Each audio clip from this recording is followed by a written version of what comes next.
শহীদ রাষ্ট্রপতি জিয়াউর রহমান বীর উত্তম, সাবেক তিনবারের প্রধানমন্ত্রী খালেদা জিয়া এবং মরহুম আরাফাত রহমান কোকো সহ সকল শহীদদের আত্মার মাগফিরাত কামনা করা হয়। 14 মার্চ বরিশাল ক্লাবে এ দোয়া মোনাজাত আয়োজন করা হয়। এতে প্রধান অতিথি হিসেবে উপস্থিত ছিলেন বরিশাল ৫ আসনের সংসদ সদস্য আলহাজ মুজিবুর রহমান সারওয়ার, বরিশাল মহানগর বিএনপির সাবেক সদস্য সচিব অ্যাডভোকেট মীর জাহিদুল করিমের উদ্যোগে এই ইফতার মাহফিলের আয়োজন করা হয়।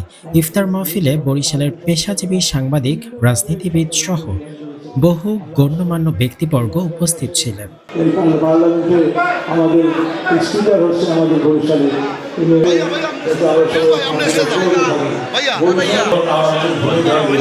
আমাদের পার্টি ভালো ধরে পার্টিতে সবচেয়ে বড় সমস্যা